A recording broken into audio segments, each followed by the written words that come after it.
రాజ్యాంగం గురించి చాలా చర్చ జరుగుతూ ఉంది కాబట్టి రాజ్యాంగం నుంచి మొదలుపెట్టి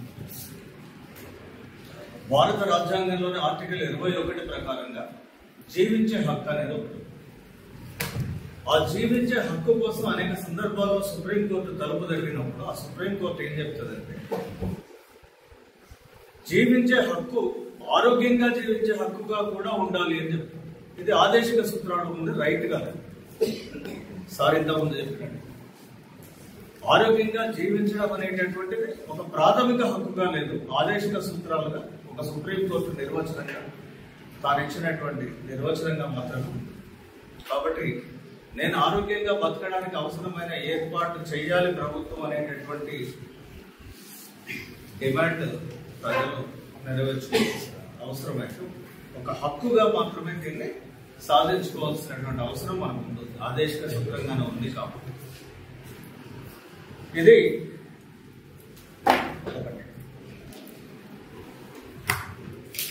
ఇట్లా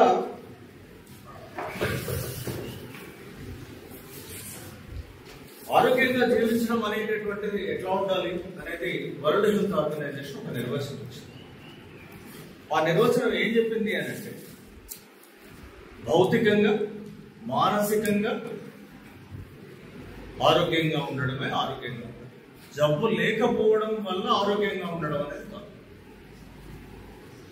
శారీరకంగా మానసికంగా కూడా ఆరోగ్యంగా ఉండడం అనేటటువంటిది ఆరోగ్యంగా అంటే మానసిక ఆరోగ్యం కూడా ఉండాలి, డిగ్నిటీ కూడా ఉండాలి. లైఫ్ హెల్దీ లివింగ్ అంటే ఒక డిగ్నిటీ లైఫ్ ఉండాలి, మెంటల్ హెల్త్ ఉండాలి, ఫిజికల్ హెల్త్ ఉండాలి. ఇవన్నీ కూడి ఉంటేనే మనిషి ఆరోగ్యంగా ఉండడం అనేది WHO చెప్తుంది.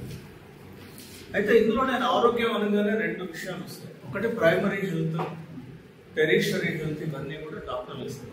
నేను దాని జోలికి అక్కడ ఎక్కడైనా చిన్నగా ప్రస్తావిస్తున్నాను. కానీ మెయిన్గా ఫార్మస్యూటికల్ రంగం, ఫార్మా ఇండస్ట్రీ, మందుల ధరలు, వాటి ప్రభావం మన ఆరోగ్యం మీద ఏ రకంగా ఉంది, వీటి గురించి ఎక్కువగా మాట్లాడుకోవచ్చు. అది ఎప్పుడైనా మళ్ళీ డాక్టర్ గారు primary health, tertiary health medical రిప్రజెంటేటివ్గా ఒక 35 ఏళ్ళు పనిచేస్తున్నాను కాబట్టి ఆ ఫార్మా రంగం ఏంటి మనం ముందు మాట్లాడుకుంటూ WHO గురించి మాట్లాడాలి. ఈ WHO ఎందుకు ఏర్పడ్డది అని అంటే రెండవ ప్రపంచ యుద్ధం తర్వాత ప్రపంచవ్యాప్తంగా వస్తున్నటువంటి జబ్బులను ట్రాక్ చేయడానికి, ట్రీట్ చేయడానికి, సరి అయినటువంటి గైడెన్స్ని ఇవ్వడానికి వరల్డ్ హెల్త్ ఆర్గనైజేషన్ ఏర్పడడానికి.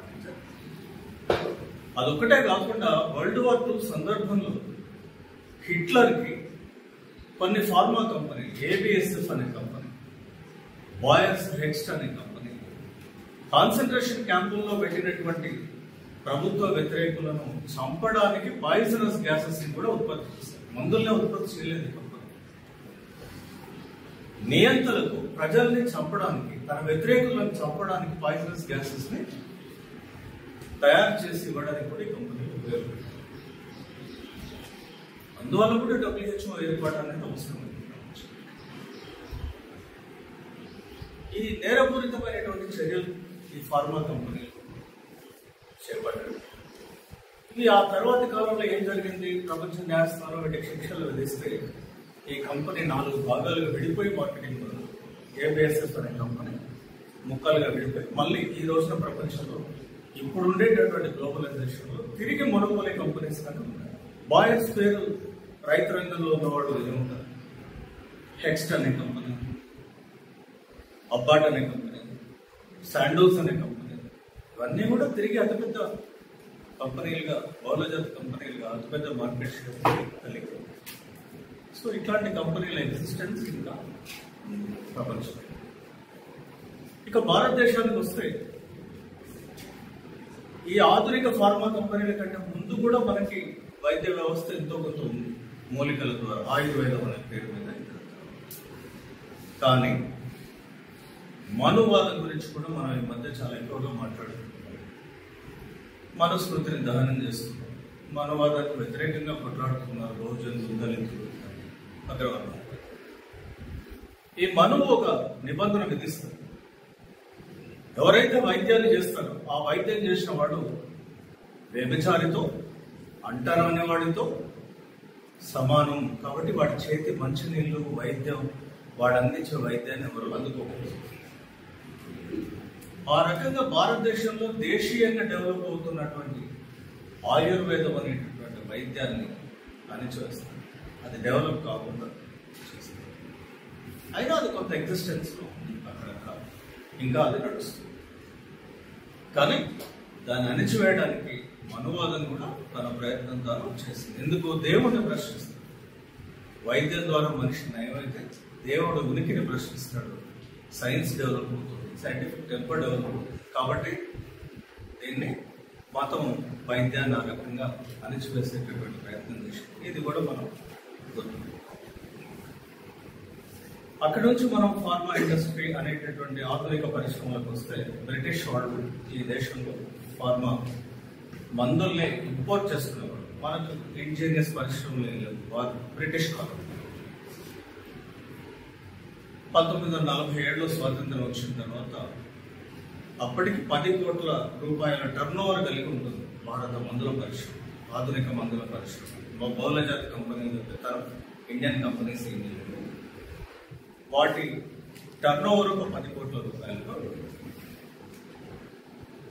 ఇట్లా 1940లోనే ఒక ఆయన ప్రఫుల్ల చంద్ర రాయ్ అని బెంగాలీ అతను Bengal chemicals and drugs pharmaceuticals limited ఒక company, BPC Bengal pharmaceuticals limited ఒక కంపెనీ పెట్టి ప్రజలకి తక్కువ ధరలో మందులు ఇవ్వాలని దాని ఉద్దేశం. ఎందుకని ఆ రోజున బహుళజాతి కంపెనీల యొక్క యాంటీబయాటిక్స్ తీసుకున్న, ఇతర మందులను తీసుకున్న ఎగ్జార్బిటెంట్ రేట్, అంటే అత్యధిక ధరలకు అమ్ముతుంది. ధనవంతులు మాత్రమే కొనుక్కోగలిగేవాళ్ళు మందులు వాడుతారు. లిడర్లీ అని ఒక కంపెనీ యొక్క టెట్రాసైక్లిన్ అనే మందు, అదొక యాంటీబయాటిక్. అప్పటి ఆ కాలానికి పెద్ద అది 1947 కంటే ముందున్నట్టుగా 4 రూపాయలు. ఆ కాలంలో 4 రూపీస్ ఒక క్యాప్సూల్ ధర అంటే చాలా అత్యధికమైనది. చాలా మంది కొనుక్కోలేదు. దీని నుంచి ఆయన ఇండియన్ ఫార్మా కంపెనీని స్థాపించి ప్రజలకు ఎంతో కొంత సేవ చేయాలని అనుకుంటారు. స్వాతంత్రం వచ్చిన తర్వాత ఈ వెస్టర్న్ కంపెనీలు, వాటి ద్వారా వస్తున్న ఇంపోర్ట్స్, వీటిని చూసిన నెహ్రూ అమెరికాని, పశ్చిమ దేశాలను ఆశ్రయిస్తారు. నేను నా దేశంలో ఫార్మా కంపెనీలు పెట్టుకోవాలని అనుకుంటున్నాను, నాకు టెక్నికల్ హెల్ప్ చేయండి అని చెప్పి వాళ్ళ దగ్గరికి వెళ్తే ఆ దేశాలు రిజెక్ట్ చేసింది. అప్పుడు సోవియట్ నాకు టెక్నికల్ హెల్ప్ ఇవ్వండి, మందుల కంపెనీలు పెట్టుకోవాలనుకుంటున్నాను నా దేశంలో, నా దేశ ప్రజల అవసరాలు, ఆరోగ్య అవసరాలు తీర్చడానికి మందుల కంపెనీలు స్థాపించుకోవడానికి అవసరమైన టెక్నికల్ నోహా ఇవ్వమంటే ఆ రోజు ఉన్నటువంటి సోవియట్ ఆ కమ్యూనిస్ట్ ప్రభుత్వం ఏదైతే ఉందో అది హెల్ప్ చేస్తుంది. అట్లా హెల్ప్ చేయడం ద్వారా మనకు ఏర్పడేటువంటిది హిందుస్థాన్ యాంటీబయాటిక్స్. ఆ తర్వాత IDB, Indian drugs and pharmaceuticals. ఇది దేశంలో కొన్ని చోట్ల ఐడిబి అని మనకు హైదరాబాద్లో కూడా ఉంటుంది, హెచ్ఐఎల్ ఇతర ప్రాంతాల్లో. కానీ ఇవి రెండు ఏర్పడ్డ తర్వాత ఆ సోవియట్ రష్యా ఇచ్చిన సహాయంతో టెక్నికల్ నోహౌ, ఎట్లా తయారు చేసుకోవాలి మందులు ఏంటి అనేది ట్రైన్ అయిన తర్వాత భారతదేశంలో మందుల ధరలు ఎంతో కొంత తగ్గుతుంది. కానీ అప్పటికీ మల్టీనేషనల్ యొక్క ప్రాబల్యం కంటిన్యూ ఉంటారు. ఇంకా ఇవి వచ్చిన తర్వాత కూడా ఇంకా వాటి ధర మార్కెటింగ్ అంతా వాటి చేతుల్లో. 1970 వచ్చేటప్పుడు భారతదేశంలో ఒక పెద్ద మార్పు జరిగింది. 1970 వరకు కూడా పేటెంట్ యాక్ట్ అనేది మీరు ఎవరైనా డంకెల్ ప్రపోజల్స్ వాటి అన్నిటి గురించి విన్నప్పుడు, నూతన ఆర్థిక పారిశ్రామిక విధానాలను ఇంట్రడ్యూస్ చేసినప్పుడు డంకెల్ రత్నాలను చదువుతాం. అందరూ పేటెంట్స్ అనేది వ్యవసాయం, పారిశ్రామిక రంగం ఈ రెండు ప్రముఖంగా ఉన్నాయి. అందులో ఈ పేటెంట్లు అమలు చేయాలంటే 1970 పేటెంట్ యాక్ట్కి ముందు పేటెంట్లు ఉన్నాయి దేశం. పేటెంట్ అంటే నేను ఒక మందును కనుక్కుంటాను, దానికి అనేక సంవత్సరాల శ్రమ ఉంటుంది, డబ్బు ఉంటుంది. కాబట్టి నేను ఏం డిమాండ్ చేస్తాను, ఒక 20 సంవత్సరాల పాటు ఈ మందుని నేను చెప్పిన ధరకి నా దగ్గర నుంచి మాత్రమే కొనుక్కోవాలి. మోనోపోలైజేషన్, ధర ఉత్పత్తి నాదే, ఇంకెవరు దాన్ని తయారు చేయకూడదు, దాన్ని నేను మాత్రమే. ఇది ఎప్పుడో రోమన్ సామ్రాజ్యంలో ఆర్టిజన్స్ కోసం ఏర్పాటు చేసినటువంటి చట్టం. అంటే ఎవరైనా ఏదైనా ఉత్పత్తి అవ్వకుండా తయారు చేస్తే ఇంకోటి తయారు చేస్తే వాళ్ళకి ఆ రక్షణ కోసం ఇచ్చారు. దాన్ని మందుల పరిశ్రమకు అన్వయింపు చేసుకుని పేటెంట్ యాక్ట్ అనేది ఇదే కాలంలో భారతీయ ఇతర పెట్టుబడిదారీ వ్యవస్థ కూడా అభివృద్ధి చెందుతుంది. అందులో బజాజ్ క్షేత్రం అందరూ వాతావరణం ఎవరైనా వాడి ఉంది, ఇప్పుడు కూడా మళ్ళీ వస్తుంది. ఆ బజాజ్ చేతక్ స్కూటర్ పియాజియో అనేటటువంటి ఇటలీ కంపెనీ కాపీ కొట్టారు ఈ డిజైన్ అని చెప్పేసి వాళ్ళు కేసు వేస్తారు. ఆ ఇండస్ట్రియల్ అవసరాల కోసం భారతదేశం ప్రజల ఆరోగ్య అవసరాలు రెండింటిని దృష్టిలో పెట్టుకుని అప్పటి ప్రైమ్ మినిస్టర్ ఇందిరాగాంధీ పార్లమెంట్ లో 1970 పేటెంట్ యాక్ట్ అనే చట్టాన్ని తీసుకొచ్చి ప్రోడక్ట్ పేటెంట్ అనేది ఇక ముందు ఈ దేశంలో ఉండదు, ప్రాసెస్ పేటెంట్ మాత్రమే. ప్రోడక్ట్ పేటెంట్ అనేది ఉండదు, ప్రాసెస్ పేటెంట్ అంటే తయారు చేసే పద్ధతికి మాత్రమే పేటెంట్ ఉంటుంది, ప్రోడక్ట్ కి పేటెంట్. ఇప్పుడు ఏం చేయాలి అనేటటువంటిది ఈ చట్టాన్ని ఉపయోగించుకొని భారతదేశం మందుల పరిశ్రమ ఏం చేసి ఐడిపిఎల్లో ఉండేటటువంటి శాస్త్రవేత్త, హెచ్ఏలో ఉండేటటువంటి శాస్త్రవేత్త ప్రాసెస్ కి పేటెంట్ ఉంది కదా, ఒక తయారీ పద్ధతికి పేటెంట్. ఈ తయారీ పద్ధతిని రివర్స్ చేసి తయారు చేస్తే అదే మందుని చైన్ లో ఏదో ఒక మార్పు చేసి అదే ఉత్పత్తిని అదే మందుని అదే పని చేసేటట్టు అంటే ఎఫికసీలు అంటాం దాన్ని తెలుగులో ప్రభావశీలత తగ్గకుండా అదే మందుని ఇంకో పద్ధతిలో తయారు చేస్తే దానికి పేటెంట్ వర్తించు, ప్రాసెస్ పేటెంట్ వర్తించు, ప్రోడక్ట్ పేటెంట్ ఎట్లా ఉంది. కాబట్టి రివర్స్ ఇంజనీరింగ్ ప్రాసెస్ అనే పద్ధతులు ఐడిపిఎల్, హెచ్ఏఎల్ యాంటీబయాటిక్స్ ని ఇతర మందులు తయారు చేయడం మొదలుపెట్టిన తర్వాత మల్టీనేషనల్ కంపెనీల యొక్క డామినేషన్ 70-80% నుంచి తగ్గి 20-30% మార్కెట్ షేర్ వచ్చి ఇండియన్ కంపెనీల యొక్క మార్కెట్ షేర్ 70-80%. ఈ పరిణామంలో భాగంగానే పబ్లిక్ సెక్టరే కాకుండా ప్రైవేట్ సెక్టర్ అంతకుముందు ఈ మల్టీనేషనల్ కంపెనీల యొక్క డిస్ట్రిబ్యూటర్లుగా ఉండేటటువంటి సిప్లా అనే కంపెనీ, ర్యాన్బాక్స్ అనే కంపెనీ మల్టీనేషనల్ కంపెనీలకి డిస్ట్రిబ్యూటర్గా ఉంటుంది వాళ్ళ మందుల్ని సప్లై చేయడానికి. ఆ డిస్ట్రిబ్యూటర్స్ ఏం చేశారు, మందుల రంగంలోకి వచ్చారు. ఎప్పుడైతే ఐడిపిఎల్, హెచ్ఏఎల్ ఇవన్నీ వచ్చినాయి వాళ్ళు కూడా మందుల ఉత్పత్తి రంగంలోకి వచ్చారు. ఉత్పత్తి రంగంలోకి వచ్చి వాళ్ళు కూడా మందుల్ని మార్కెట్ చేయడం, తయారు చేయడం, మార్కెట్ చేయడం. ఇట్లా 1-2 కంపెనీలు కాకుండా భారతదేశ వ్యాప్తంగా కొన్ని వందల కంపెనీలు మార్కెటింగ్ రంగంలో వచ్చాయి.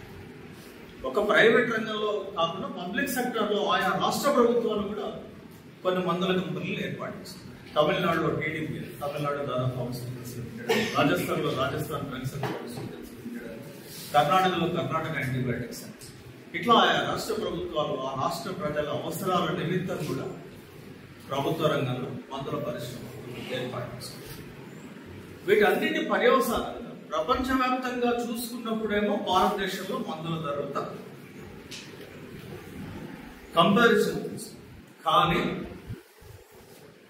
80% ప్రజలు పేదరికంలో బతుకుతున్నటువంటి భారతదేశంలో ఈ మందుల ధరలు కూడా మనకి ఎక్కువ.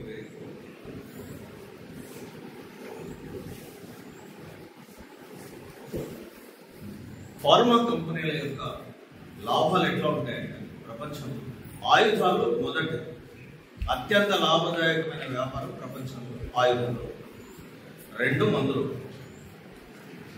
Drugs and pharmaceuticals second place లో ఉంటాయి, వరల్డ్ లో హైయెస్ట్ ప్రాఫిటబుల్ ఇండస్ట్రీలో. సాధారణంగా మల్టీవిటమిన్లు అందరూ వాడతారు, ఎప్పుడైనా అవసరం పడితే కాల్షియం వాడతాం, లేదా పారాసిటమాల్ జ్వరం వస్తే వేసుకుంటాం. 250 రూపాయల కేజీ ఇవాళ ధర పారాసిటమాల్. రా మెటీరియల్ కాస్ట్ 250 రూపాయల కిలో.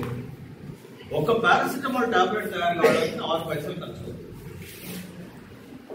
దాని ప్యాకింగ్, డబ్బా తయారు చేయడం, దాన్ని మార్కెట్లో తీసుకురావడానికి కొంత ఖర్చు వేసుకోవాలి. 30 రూపాయలకి మనకి ఒక స్ట్రిప్ అమ్ముతారు, 25 రూపాయల నుంచి 30 రూపాయల స్ట్రిప్ అంటే 3 రూపాయలకు అమ్ముతారు. మాక్సిమంగా 10-15 పైసలు ఖర్చు వచ్చి అన్ని కలుపుతాయి. ఒక టాబ్లెట్ 3 రూపాయలు. కాల్షియం ఇంకా అధ్వానం 15 పైసలకు తయారు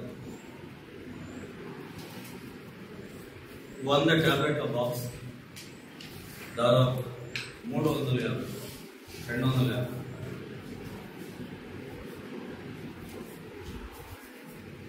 ప్రపంచవ్యాప్తంగా చూసుకున్నప్పుడు ఇది జరుగుతుంది. ఇదే పారాసెటమాల్ స్వీడన్లో 10 టాబ్లెట్లకు 500 రూపాయలు, అమెరికాలో కూడా 500 రూపాయలు, పక్కన పాకిస్తాన్లో ఒక 250 రూపాయలు.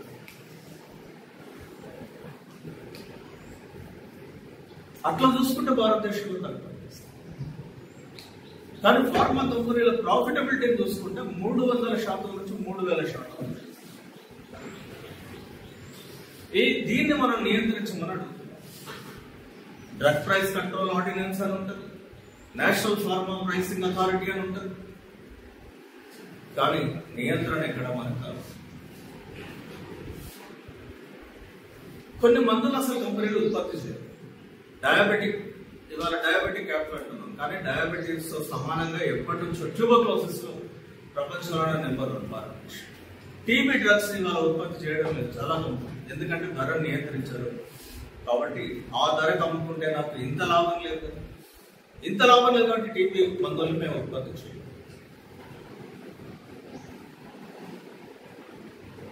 ఈ ప్రైవేటైజేషన్ లో భాగంగా ఏం జరిగింది? ప్రైవేట్ కంపెనీలు బలిసిపోయినాయి, ఐడిపిఎల్ ని హిట్ చేయాలని క్రమంగా మూత వేస్తాయి. గ్లోబలైజేషన్ వచ్చిన తర్వాత గ్లోబలైజేషన్ పాలసీలో భాగంగా ప్రభుత్వ రంగ సంస్థలు క్రమంగా కుదించుకుంటూ వచ్చారు. ఆఖరికి ఐడిపిఎల్ అనేది లేకుండా పోయింది, హెచ్ఏఎల్ నామమాత్రంగా. మరి వీటి రోల్ ఏంటి?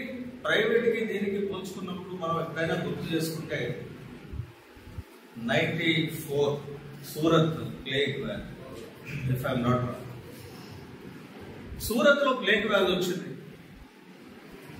దానికి టెట్రాసైక్లిన్, పెన్సిలిన్ లాంటి యాంటీబయాటిక్స్ వాడతారు. ఏ ప్రైవేట్ కంపెనీ కూడా దాన్ని ఆదుకోవడానికి తయారు చేసి ముందుకు వచ్చి ప్రభుత్వానికి ఇవ్వడానికి అమ్ముతాం, కొనుక్కోవడం. కానీ సర్వీస్ ప్రోడక్ట్ ఎక్కువ మళ్ళీ అప్పుడు ఐడిపిఎల్ ని పనిచేపించి, హెచ్ఏఎల్ ని పనిచేపించి మందుల్ని ప్రభుత్వం. అంటే ఒక పాండమిక్ వచ్చినాం, ఒక వ్యాధి ప్రబలంగా విజృంభించడం, ఎవరు ప్రజలు ఆదుకున్నారు? ప్రభుత్వ రంగంలో ఉన్న పరిశ్రమలు మాత్రమే ఆదుకున్నాయి. ప్రైవేట్ రంగం లాభాల కోసం తప్ప ప్రజల అవసరం కోసం, ప్రజల అవసరార్థం పనిచేయాలని మనకు స్పష్టంగా.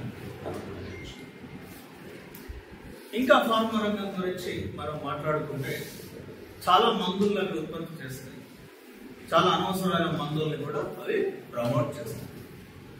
ఈ రోజు భారతదేశంలో 4,20,000 కోట్ల రూపాయల టర్నోవర్ కలిగి ఉంది ఫార్మా. ఇందులో 30% ఫేక్ మెడిసిన్స్ పనికిరాదు. ఇది మనం గుర్తుపెట్టాలి. 4,20,000 కోట్ల రూపాయల టర్నోవర్ కలిగిన ఫార్మా ఇండస్ట్రీ భారతదేశంలో 30% నకిలీ లేదా పనికిరాని మందులు మార్కెట్లో రాజ్యం. వీటిని కంట్రోల్ చేస్తారు. దీన్ని మనం అడుగుతున్నాం ప్రభుత్వం, ఈ ఫేక్ మెడిసిన్స్ ని, unnecessary medicines. World Health Organization ప్రకారంగా మనకు ఒక 580 రకాల మందులు ఈ దేశానికి అవసరం, ఈ దేశ ప్రజలకు వచ్చే జబ్బులకు అవసరం అని చెప్పారు. కానీ 1,00,000 ఫార్ములేషన్స్ అమ్ముడుపోతాయి దేశం. ఎవడు వాటికి పర్మిషన్ ఇస్తాడు? వాటిని ఎందుకు అమ్ముతారు? ఆ అమ్మితే వాటిని మింగడం వల్ల మనకు వచ్చేటటువంటి జబ్బులు ఏంటి? వాటి వల్ల వచ్చే సైడ్ ఎఫెక్ట్స్ ఏంటి? ఎందుకు చెప్తున్నాను నేను మాట్లాడి. 1950s లో ఒక కంపెనీ ప్రెగ్నెంట్ లేడీస్ కి మార్నింగ్ సిక్నెస్, యాంగ్జైటీ, నిద్రపట్టకపోవడం లాంటి సమస్యల కోసం థలిడోమైడ్ ఒక మందును ప్రవేశపెట్టింది. ఇది బ్రహ్మాండమైన మందు, దీని వల్ల అదే ప్రయోజనం అని చెప్పింది. కానీ అది వాడిన స్త్రీలకి పుట్టిన పిల్లలు పెంగ్విన్ పిల్లలు, చేతులు లేదు. ఒక 5-6 ఏళ్ళు ఆ ప్రోడక్ట్ ని అమ్మారు. ఎన్ని వందల మంది, 8,000 మంది పిల్లల్ని కనే ఉంటారు, చేతులు లేకపోవడం. అక్కడ మొదలై నేను చెప్పిన పాయిజనస్ గ్యాసెస్ మొదలై సన్ఫార్మా అనే కంపెనీ రీసెంట్ గా 2000లో బ్రెస్ట్ క్యాన్సర్ లో వాడే ఒక మందుని, దాని సైడ్ ఎఫెక్ట్ వాళ్ళు గమనించారు. ఏంటి? అండోత్పత్తిని ఎక్కువ చేస్తుంది స్త్రీలలో. ఆ బ్రెస్ట్ క్యాన్సర్ కి దీన్ని వాడినప్పుడు స్త్రీలలో అండోత్పత్తి. దాని సైడ్ ఎఫెక్ట్. ఈ ఉత్పత్తి ఎక్కువ జరుగుతుంది కాబట్టి దీన్ని ఎక్కడ వాడచ్చు?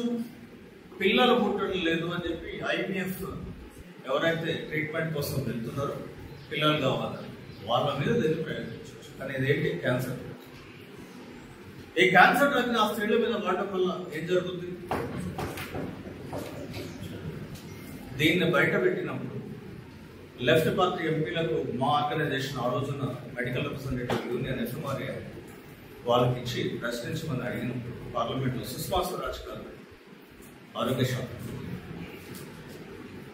ఏదో తప్పైందని చెప్పారు, వాళ్ళకి తెలియకుండా జరిగిపోయింది, మేనేజ్మెంట్ వల్ల షెడ్యూల్ చేస్తున్నారు, ఇంకోసారి జరగదని చెప్తారు. Very simple. ఎవరికైనా శిక్ష పడింది. ఈ మందు ఎందుకు వాడారు, ఎట్లా వాడారు, కంపెనీ పర్మిషన్ లేకుండా దాన్ని ఎవరు మార్కెట్ చేశారు? బోర్డ్ ఆఫ్ డైరెక్టర్స్ లో మార్కెటింగ్ డైరెక్టర్స్ మధ్య చర్చ జరగకుండానే ఆ మందుని ఈ రకంగా వాడొచ్చు అని చెప్పి పంపించారు. క్షమాపణ లెటర్ సరిపోతాం, ఏ శిక్ష ఉండదా దాన్ని? వైజాగ్ లో ఇట్లాగే మా యూనియన్ నాయకుడు ఆ పక్కన అపార్ట్మెంట్ లో ఒక డయాబెటిక్ పేషెంట్ ఉంటాడు. ఆయన ఇన్సులిన్ గుర్చిపెట్టుకుంటాడు, కానీ డయాబెటిక్ లెవెల్స్ ఓ రోజు ఈయన మందుల కంపెనీలో పనిచేస్తాడు. మెడికల్ రేపు యూనియన్ నాయకుడు ఆయన దగ్గరికి వచ్చి నేను ఇన్సులిన్ వాడుతున్నాను సుబ్రహ్మణ్యం గారు, నాకు పనిచేయడం లేదు, తగ్గడం లేదు. ఆయనకు డౌట్ వచ్చాను, దాన్ని తీసుకెళ్లి ఫార్మకాలజీ డిపార్ట్మెంట్లో ఇచ్చారు. నీళ్లు ఉన్నాయి, డిస్టిల్ వాటర్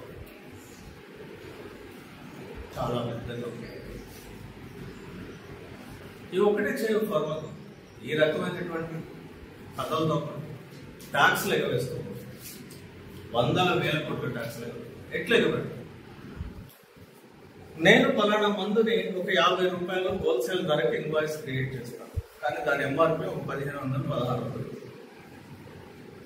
ఈ MRP ఇంక్లూజివ్ ఆఫ్ ట్యాక్సెస్ అంటే దాని 20% మైనస్ మీద డిస్ట్రిబ్యూటర్ రిటైలర్కి ఇస్తాడు. ఆ ట్యాక్స్ పేషెంట్ మీద పడుతుంది.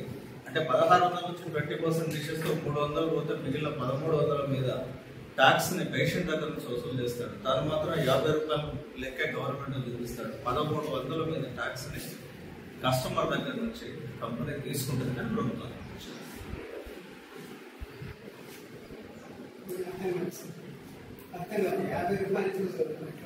Invoice is created for 50 rupees wholesale. 2 invoice, double invoice. Government చూపించేది 45 రూపీస్ కి ఐఎమ్ సప్లైంగ్ టు ట్యాక్స్. కానీ తాను నిజానికి 1300 రూపాయలకు వేరే ఇన్వాయిస్ క్రియేట్ చేసేస్తాడు. ఇది బయటికి. దీన్ని కొంతమంది ఇన్వెస్టిగేటివ్ జర్నలిస్టులు 2004లో 2005లో అస్సాంలో బయట అక్కడ ఒక్క దగ్గర 1000 కోట్ల పైన,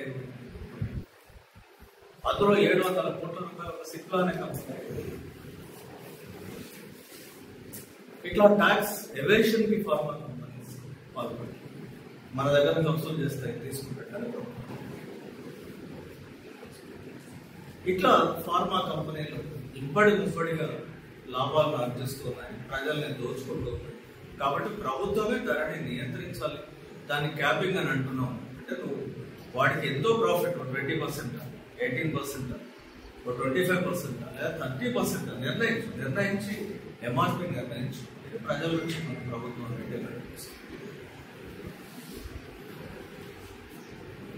ఈ ప్యారలల్ గా మాకు ఒక యూనియన్ ఏర్పడ్డది 1954లో. Federation of medical representatives association of India. Glaxo అనే మల్టీనేషనల్ కంపెనీలో ఆ కాలంలో ఇంకా ఇండియన్ కంపెనీస్ రాలేదు కాబట్టి ఏర్పడ్డ ఒక మెడికల్ రిప్రజెంటేటివ్ మజుందార్ అని ఆయన బహిరంగ సభలో విద్యార్థి నాయకుల నుంచి మెడికల్ రిపేర్డ్ గ్లాక్సో అనే కంపెనీలో బహిరంగ సభలో మాట్లాడుతూ మొత్తం మల్టీనేషనల్ కంపెనీ నేషనల్ చేయాలంటే మాట్లాడారు. అది పేపర్లో వచ్చింది. ఆ పేపర్ కటింగ్ చేసుకుని గ్లాక్సో యాజమాన్యం ఆయన ఉద్యోగంలో వచ్చి టర్మినేట్ చేసి ఒక లెటర్ ఇచ్చింది, you are remote from your services. ఆయన కోర్టుకు వెళ్ళాడు. అప్పుడు ఆయన నేను ఈ విద్యార్థి సంఘాలు ఇతర ఈ యూనియన్స్ వీటిలలో పనిచేయడం కాదు, భారతదేశంలో ఫార్మా ఇండస్ట్రీ పెరగబోతూ ఉంది, ఇందులో అనేక మంది కార్మికులు మెడికల్ రిప్రజెంటేటివ్ రేపు పొద్దున వస్తారు అనేటటువంటి ఒక ముందు చూపుతూ ఆయన ఒక యూనియన్ ని ఆర్గనైజ్ చేస్తూ భారతదేశంలో మొదలుపెట్టారు. అప్పటికి చాలా తక్కువ మంది, 1000-1200 మంది, 2000. కానీ వాళ్ళతో ఒక యూనియన్ ఏర్పాటు చేస్తారు. అట్లా అది పెరిగి పెద్దదే 1 లక్ష సభ్యత్వం చేరుకుని పనిచేస్తారు. ఫార్మా ఇండస్ట్రీ జరిపే అరాచకాలు అంటే కార్మికుల పరంగా కొట్లాడుతూ ఉంది, ప్రజల పరంగా కూడా అది కొట్లాడుతూ ఉంది. అట్లా ఎడ్యుకేట్ అయిన వాడిని నేను కూడా ఈ రంగంలో ఈ రకమైనటువంటి ఏదైతే ఇంకా మనం ఫార్మా రంగాన్ని ఏం డిమాండ్ చేస్తున్నాం. ఈ మధ్య భారత ప్రభుత్వం వారం 10 రోజుల కింద ఏ కేంద్ర ప్రభుత్వ హాస్పిటల్లో మెడికల్ రిప్రజెంటేటివ్లు ప్రవేశించకుండా బోర్డులు పెట్టండి, నిర్ణయం తీసుకోవడానికి. కానీ మెడికల్ రిప్రజెంటేటివ్ ఎందుకు మార్కెట్ చేస్తాడు మందుల్ని అంటే చట్టం భారతదేశపు ఫార్మా రంగానికి సంబంధించినటువంటి చట్టంలో మందులని డాక్టర్ ప్రిస్క్రైబ్ చేసే మందుల్ని ట్రైన్డ్ అండ్ స్కిల్డ్ మనుషుల ద్వారానే అమ్మకాలు జరగాలి. కాబట్టి మెడికల్ రిప్రజెంటేటివ్ చట్టబద్ధంగా ఫార్మా రంగంలో పనిచేయడానికి చట్టబద్ధత కల్పించబడ్డ ఒక మనిషి, వాడి డెసిగ్నేషన్ మెడికల్. నిజానికి చట్టంలో ఏమవుతుందంటే సేల్స్ ప్రమోషన్ ఎంప్లాయీ. ఎందుకు నిషేధించమంది మెడికల్ రిప్రజెంటేటివ్లని కేంద్ర ప్రభుత్వ హాస్పిటల్స్ లోకి రాకుండా అంటే వాళ్ళు పోయి డాక్టర్లను ప్రలోభ పెడతారు. నేను జీతంగా చిట్ట చివరి కింద ఉంటాను కంపెనీ హైరార్కీలో. నేను సేల్స్ రిప్రజెంటేటివ్ చివరి వాడు. కంపెనీ ఓనర్ ఉంటాడు, వాడి పార్ట్నర్లు ఉంటారు, వాడి మార్కెటింగ్ టీం ఉంటుంది కదా. వాళ్ళందరికీ కన్నా చివరన నేనుండి ఆ బ్యాగ్ పట్టుకుని పోయి సార్కి ఇవి మా మందులు రాయండి. కంపెనీ సార్కు పెన్నో పేపరో పుస్తకమో లేదా సార్కు ఒక థాయిలాండ్ ట్రిప్పో లేదా ఒక క్రూయిజ్ షిప్ లో ప్రయాణం ఒక 3 రాత్రులు 2 పగళ్ళు అని అంటే నేను పోయి డాక్టర్ గారు చెప్తాను, నా కంపెనీ ఆఫర్ ఇస్తాను సార్, నా కంపెనీ మందులు రాయడానికి. సార్కి ఇష్టమైతే యాక్సెప్ట్ చేస్తాడు, కష్టం కానీ దీనికి మెడికల్ రిప్రజెంటేటివ్ డాక్టర్ని జరగబడుతున్నాడు కాబట్టి వాడు రానివాడు చేసేవాడు ఎవడు? నా వెనక ఈ మార్కెటింగ్ స్ట్రాటజీని అమలు జరిపేవాడు ఎవడు? ప్లాన్ చేసేవాడు ఎవడు? ఆ డబ్బులు సమకూర్చేవాడు ఎవడు? డాక్టర్లు ఎవరు ప్రలోభ పెడుతున్నారు? కంపెనీ ఓనరా మెడికల్ రిప్రజెంటేటివ్? మెడికల్ రిప్రజెంటేటివ్ అంత శక్తి ఉందా? వీడికి వచ్చే జీతాలు భార్య బిడ్డలతో బతకడమే కష్టం.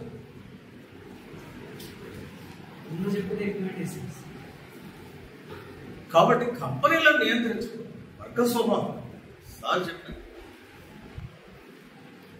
ప్రభుత్వం ఎవరి తరపున ఉంది, ఎవరిని శిక్షించాలనుకుంటుంది, పుట్టబోసుకోవడానికి నా పని నేను చేసుకోకుండా అడ్డుపడుతుంది ప్రభుత్వం. Right to work. కంపెనీలకు తీసుకోవాల్సిన చర్యలు వదిలేసి ఎవరి మీద చర్య తీసుకోవాలంటుంది? మెడికల్ రిప్రజెంటేటివ్ మీద చర్య తీసుకోవాలి. వాళ్ళు రాకుండా చూడబడి చంద్రబాబు నాయుడు పనిచేశాడు బీజేపీ కంటే ముందు. బహుశా ఇప్పుడు ఇద్దరు కలిసి దేశంలో అధికారంలో ఉన్నారు కాబట్టి ఈయన ఆయనకి ఏమైనా చెవిలో ఉదాడేమో నాకు తెలియదు. మెడికల్ రిప్రజెంటేటివ్ అప్పుడు హైకోర్టుకి వెళ్ళారు ఉమ్మడి ప్రభుత్వం. హైకోర్టు ముందు ఈ చట్టాన్ని పెట్టాము, అయ్యా constitutionally we have right to work as a medical and meet the doctors in anyway, government hospital private hospital. అప్పుడు హైకోర్టు కూడా చెప్పింది, వీళ్ళు చట్టబద్ధంగా పనిచేసుకోగలిగినటువంటి కార్మికులు వీళ్ళని అడ్డుకోరాదు ఏ హాస్పిటల్లో, ఎక్కడ కూడా ఇక్కడ బోర్డులు పెట్టకండి, నిషేధించి. ఇప్పుడు కేంద్ర ప్రభుత్వం మరి ఈ అనెథికల్ ప్రాక్టీసెస్ ని, ఈ ట్రేడింగ్ ప్రాక్టీసెస్ ని ఎవడమ్మారు? ప్రభుత్వం. కానీ ప్రభుత్వం ఏం చేసింది? ఈ మధ్య కేంద్ర ప్రభుత్వం ఎలక్టోరల్ బాండ్స్ గురించి విన్నారు. చాలా మంది సామాజిక ఉద్యమకారులుగా ఉన్న వాళ్ళు ఎక్కువైనా ఎలక్టోరల్ బాండ్ గురించి మనం విని ఉంటాం. బీజేపీ మొన్న తన ఎన్నికల కోసం ఇందులో ఒక 15-20 ఫార్మా కంపెనీ, పెద్ద ఫార్మా ఎందుకు తీసుకుంది వాళ్ళ దగ్గర అంటే ఆ అన్ని కంపెనీలకి నోటీసులు ఇచ్చాయి. డ్రగ్ అథారిటీస్ మీరు నాసి రకం మందులు పలానా బ్యాచ్ అని ఆ కంపెనీలకు నోటీసులు ఇచ్చారు. ఎప్పుడైతే ఎలక్టోరల్ బాండ్స్ కొనుగోలు చేశారో ఈ నోటీసులు అడిగెట్. మరి ప్రభుత్వం ఈ పని చేయొచ్చు. మోదీ గ్యారంటీ, ప్రజల ఆరోగ్యానికి మోదీ గ్యారంటీ. ఏ గ్యారంటీ? హానికరమైన మందుల, పనికిరాని మందుల, నాసిరకం మందులని మనం ప్రశ్నించుకోవాలి. ఎలక్టోరల్ బాండ్స్ తీసుకుని నోటీసెస్ క్లోజ్ చేసే యాక్షన్ లేకుండా మరి మన ఆరోగ్యం ప్రమాదంలో పడ్డట, సురక్షితంగా ఉండాలి.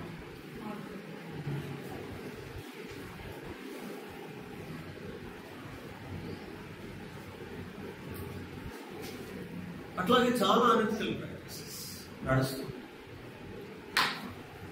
ఒకటికొకటి ఫ్రీ ఇస్తారంట. ఎందుకని నాకు తయారయ్యేది నేను చెప్పాను కదా, 2-3 మందుల ధరలు నాకు తయారయ్యే దాని దగ్గర నాకు వచ్చేది అంటే అందులో మీకు ఇంత షేర్ ఇస్తాను. లేదా ఫ్రాంచైజీ మెడికల్ నేను కూడా నా ఉద్యోగం పోయిన తర్వాత చేశాను. అడ్డగోలు స్కీమ్లు ఇస్తాం, కానీ అది ప్రజలకు ఎక్కడ ప్రజలు మాత్రం దోచుకోబడుతుంది అత్యధికంగా.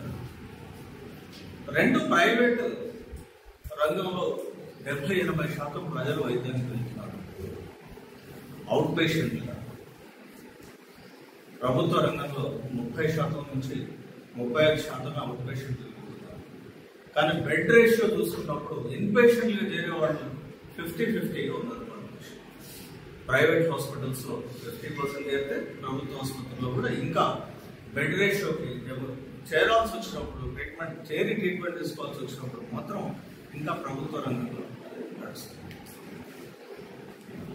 ఇప్పుడు మనం ప్రైవేట్ రంగంలో చాలా ఎక్కువ దోపిడీ జరుగుతూ ఉంది. నాకు ఇన్ని లక్షలు ఖర్చు అయినాయి, ఇన్ని వేలు ఖర్చు అయినాయి, దీనికి ఇంత అయింది కాదు, అంత అయింది. మన లోపల కూడా ఒక స్వభావం ఉంటుంది. నేను తిరుపతి సార్ దగ్గర సారి జర మంచి మందులు ఆయనకు పైసలు పోయినా పర్వాలేదు కానీ తొందర దగ్గర కాస్ట్లీ అయినా పర్వాలేదు సార్. అంటే మన సైకాలజీని ఆ రకంగా మంచి మందులు అంటే ఖరీదైన మందులు అనేది తీసుకోవచ్చు. దీన్ని కూడా మనం ఎడ్యుకేట్ చేసుకోవాల్సి ఉంది. ఆ మందుల ధరల్ని తగ్గించాలి, నకిలీ మందులను అరికట్టాలి అనేది మనం డిమాండ్ చేయాల్సింది. ఇది ఒకటే కాకుండా కాఫ్ సిరప్స్ ఉంటాయి కొన్ని కంపెనీ, ఫెన్సిడిల్, కోరెక్స్ వాడదు, ఇంకోటి కోరెక్స్, ఫైజర్, మత్తు మందులకు ప్రత్యామ్నాయంగా యువత పెట్టుబడుతుంది. ఫెన్సిడిల్ అండ్ కోరెక్స్ మీకు తెలుసు ఇక్కడ కూర్చున్నాం. కానీ మత్తు మందులకు ప్రత్యామ్నాయంగా కాఫ్ సిరప్స్. ఒక 10-15 ఏళ్ళ క్రితం ఆర్ఈసీలో మేము ఒక పెద్ద కౌన్సిలింగ్ పెట్టాల్సి వచ్చింది. మెడికల్ రిప్రజెంటేటివ్ కొంతమంది డాక్టర్లు కలిసి అక్కడ ఫిజికల్ ట్రైనింగ్ టీచర్ అబ్జర్వ్ చేస్తే కొన్ని వందల బాటిల్స్ పడి ఉంటున్నాయి ఫెన్సిడిల్, కోరెక్స్ గోడలు. ఏంద్రా అంటే నిద్ర కూడా అనేది స్ట్రెస్ గురయ్యా ఇంకోట చాలా బ్లాక్ మార్కెటింగ్ జరుగుతుంది. వందల కేసులు అమ్ముడుపోతాయి. ఇన్వాయిసింగ్ మనకు అంతా కనబడదు కానీ అమ్ముడుపోతుంది. బంగ్లాదేశ్ లో ఈ డ్రగ్స్ బ్యాన్ చేస్తారు, అక్కడికి అక్రమంగా రవాణా. నేపాల్లో బ్యాన్ చేస్తారు, అక్కడికి అక్రమ రవాణా. పాకిస్తాన్ లో బ్యాన్ చేస్తారు, అక్కడికి వెళ్తారు. క్రాస్ బోర్డ్ టెర్రరిజం లో కూడా ఇది ఉపయోగపడుతుంది. ఈ మందుల్ని పంపించి వాళ్ళకి అవసరమైనటువంటి వాటిని తెచ్చుకునే సందర్భం కూడా కొన్నిసార్లు అది వచ్చింది, ప్రూవ్ అయింది. అట్లాగే ఈ మధ్య ఆఫ్రికా కొన్ని కాఫ్ సిరప్స్ పంపించారు మన వాళ్ళు. అక్కడ పిల్లలు తెచ్చుకొని ఈ మందులు ఇవ్వాలి. కాబట్టి పక్కడ్బందీ నియంత్రణ వ్యవస్థ ఉంది. చాలా అవినీతిలో కూరుకుపోయి ఉంటుంది. డ్రగ్ అథారిటీస్ ఉంటారు, మనకి డ్రగ్ ఇన్స్పెక్టర్లను పిలుస్తాం. ప్రతి మెడికల్ షాప్ కి ఇంత ఇవ్వాలి అనేది ఒక రేట్ ఉంది. లైసెన్స్కే కాకుండా ప్రతి సంవత్సరం వాళ్ళకి, లేదా ఎప్పుడైనా ఏదైనా వాడు చెక్ చేయడానికి వస్తే ఏదైనా చిన్న లోపం దొరికితే హెచ్ డ్రగ్స్ అని ఉంటాయి. అంటే డాక్టర్ ప్రిస్క్రైబ్ చేస్తేనే ఆ మందులు అమ్మాలి. అమ్మి రికార్డ్ చేయాలి, ఎవరికి అమ్మావు షెడ్యూల్ హెచ్ ప్రకారం. ఇది రికార్డ్ చేయకపోతే మర్చిపోయినా లేదా అతను అమ్మేసి ఊరుకున్నా ఇట్లాంటివి దొరికినప్పుడు కూడా ఏం చేస్తారు, మామూలు తీసుకున్నారు. చాలా పెద్ద ఎత్తున అవినీతి ఫార్మా రంగంలో అన్ని రకాలుగా కూడా జరుగుతుంది. ఈ అవినీతిని అరికట్టి ఫార్మా రంగాన్ని నియంత్రించాలని, ప్రజల ఆరోగ్యాన్ని కాపాడాలి, అవసరమైన మందులు మాత్రం ఉత్పత్తి చేయడం, అనవసరమైనటువంటి కాంబినేషన్స్ లక్షల కొద్దీ ఈ దేశంలో అమ్ముడుకోవడానికి వెళ్ళి ప్రజల ఆరోగ్యంతో చెలగాట మాడదనేటువంటి మనం ప్రభుత్వాలను డిమాండ్ చేయాల్సిన అవసరం ఉంది. సో ఈ రకంగా ఫార్మస్యూటికల్ ఇండస్ట్రీ, డ్రగ్స్, వాటి ధరవాళ్ళు ఫార్మా ఇండస్ట్రీ యొక్క కీలకంగా ఉన్న నాకు ఇచ్చినటువంటి కొద్ది సమయాన్ని నేను ముందు పెట్టడానికి ప్రయత్నం చేశాను.